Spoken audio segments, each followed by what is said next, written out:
عزیز بچوں، السلام علیکم۔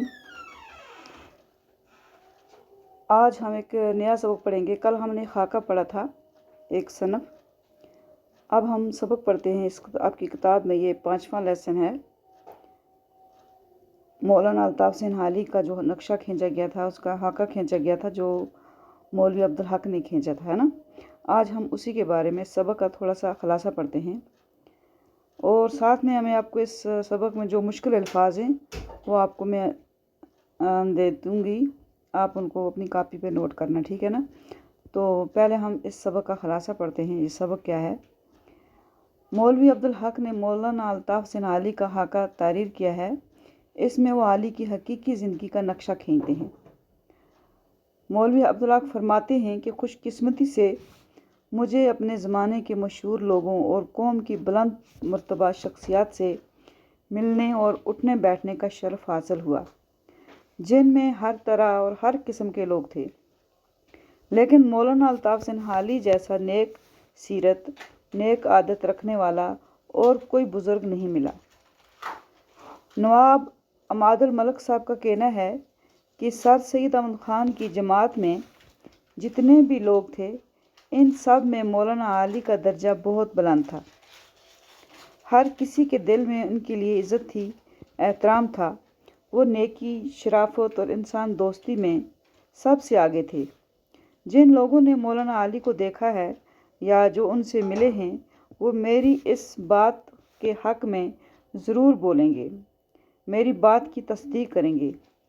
مولانا علی شرافت، حسن اخلاق، انسان دوستی اور خلوص و محبت کے نمونے تھے۔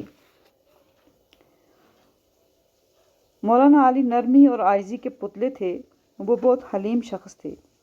وہ بہت بڑے عالم تھے، عالم دین تھے، بہت بڑے ادیب تھے، اعلیٰ پایہ کے شاعر بھی تھے، لیکن انہیں ناز یا گھمنڈ چھو کر بھی نہ گزرا تھا۔ ہر چھوٹے بڑے ان کے حسن اخلاق کی تعریف کرتے تھے۔ ان کا مقام بلند تھا، مگر انہوں نے کبھی اپنے آپ کو بڑا نہ سمجھا۔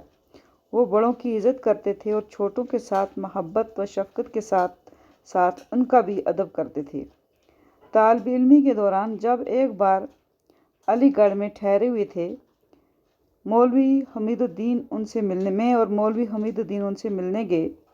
مولوی حمید الدین ان سے چھوٹے تھے۔ مولانا علی ان کی عزت افزائی کے لیے کھڑے ہو گئے اور انہیں نہایت ادب و عزت کے ساتھ بٹھایا۔ مولوی حمید الدین اپنے دل میں بہت شرمندہ ہوئے۔ انہوں نے مولانا علی سے کہا کہ آپ ہمیں عزت دے کر ہمیں شرمندہ کر رہے ہیں۔ جواب میں مولانا علی نے جواب دیا، آپ کی عزت نہ کروں تو کس کی کروں؟ آنے والے دنوں میں آپ ہی قوم کے رہنما ہونے والے ہیں، آپ کی عزت کرنا میرا فرض ہے۔ مولانا علی نہایت نرم دل تھے۔ وہ کبھی کوئی بھی دکھ دیکھ کر، کسی کو بھی دکھ میں دیکھ کر ان کا دل بھر آتا تھا اور تڑپ کے رہ جاتے تھے۔ دوسروں کی تکلیف دیکھ کر بے چین ہوتے تھے اور جتنا ان سے ہو سکتا تھا تکلیف کو دور کرنے کی کوشش کرتے تھے۔ ضرورت مندوں کی ضرورتیں دل کھول کر پوری کرتے تھے۔ ان کی آمدنی زیادہ نہ تھی، لیکن کم آمدنی کے باوجود اپنوں اور دوسروں اور خاص طور سے مصیبت زدہ لوگوں کی مدد کرتے تھے۔ کہیں کسی کا کام رکا ہوتا تو وہ خود دوڑ دھوپ کر کے وہ کام نکلواتے۔ اس میں چھوٹے بڑے، امیر غریب کا فرق نہ کرتے۔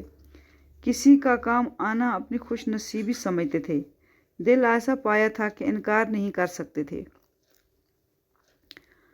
مولانا علی ایک انسان دوست آدمی تھے۔ وہ انسانوں سے پیار کرنا جانتے تھے۔ ان کے دل میں ہر کسی کے لیے محبت تھی، خلوص تھا، تعصب ان میں نام کو بھی نہ تھا۔ وہ اس بری چیز سے پاک و صاف تھے۔ وہ ہر قوم اور ہر دین کا احترام کرتے تھے اور دل سے عزت کرتے تھے۔ کبھی ہندو مسلمان میں فرق نہ کیا۔ وہ ہندو اور مسلمان اتفاق اور آپسی بھائی چارے کے زبردست حمایت کرنے والے تھے۔ جب کبھی بھی ہندو مسلم فساد کے کسی واقعہ کے بارے میں سنتے تو انہیں بے حد تکلیف ہوتی تھی اور بہت رنج ہوتا تھا۔ ان کی سب سے بڑی خواہش یہ تھی کہ ہندو مسلمان بھائی بن کر رہیں، اسی میں دونوں کا بھلا ہے۔ تحریر و تقریر دونوں میں ذاتی گفتگو میں بھی وہ بہت محتاط رہتے تھے۔ تحریر میں بھی اور تقریر میں بھی، اور جو ذاتی گفتگو وہ کرتے تھے یا آپس میں کسی کے ساتھ مل کر بات کرتے تھے، اس میں بہت محتاط رہتے تھے، احتیاط سے کام لیتے تھے۔ کبھی ان کی زبان سے کوئی ایسی بات سننے میں نہیں آتی تھی جس سے کسی فرقے یا جماعت کا دل دکھے یا ان کی دل آزاری ہو، بلکہ اگر کوئی اس قسم کی باتیں ان کے سامنے کرتا تو بہت برا مانتے تھے۔ وہ اس آدمی کو سمجھاتے تھے، اسے نصیحت کرتے کہ ایسا ٹھیک نہیں ہے۔ اصل میں تعصب سے پاک وہ لوگ ہوتے ہیں جو انصاف پسند ہوتے ہیں۔ اس لحاظ سے مولانا علی سب سے بڑے انصاف پسند تھے۔ مولانا علی ان لوگوں میں سے تھے جن کی زبان پر کبھی کسی کے خلاف شکایت تو دور کی بات، برا الفاظ تک نہیں نکلا۔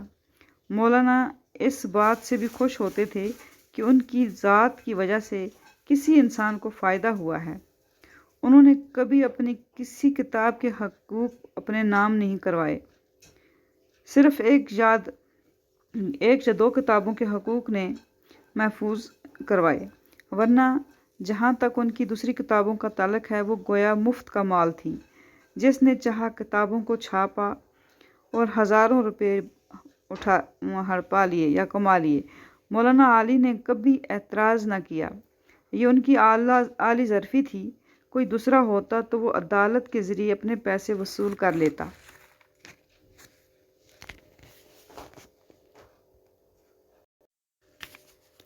لیکن حالی ان سب باتوں کو بھلا کر اپنے مقصد عظیم میں لگے رہے۔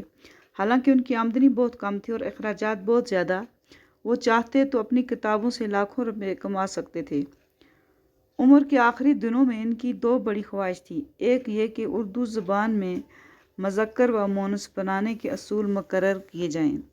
اردو زبان میں بے شمار الفاظ ایسے ہیں جن کی تذکیر و تانیث کے لیے کوئی اصول مقرر نہیں ہیں، خاص طور سے غیر یقینی، غیر حقیقی تذکیر و تانیث، یعنی بے جان چیزوں کی تذکیر و تانیث، الفاظ کی جن کی تذکیر و تانیث اہل زبان کی زبان کے مطابق ہوتی ہے۔ دوسری بات بھی بڑی اہم ہے جو مجھے یاد نہیں آ رہی ہے۔ جب میرا تقرر ہوا تو میں نے عالی صاحب کو خط لکھا کہ یہاں حیدرآباد کی آب و ہوا نہایت خوشگوار ہے، خاص طور سے پانی بڑا میٹھا ہے اور ٹھنڈا ہے۔ جس مقام پر میں رہتا ہوں نہایت خوبصورت مقام ہے۔ آپ یہاں چند روز کے لیے تشریف لے آئیں تو آپ کی صحت بھی ٹھیک رہے گی، اور جو کام آپ اردو زبان میں مذکر و مؤنث بنانے کے اصول بنانے کے لیے کرنا چاہتے ہیں، آرام و سکون کے ساتھ کر سکیں گے۔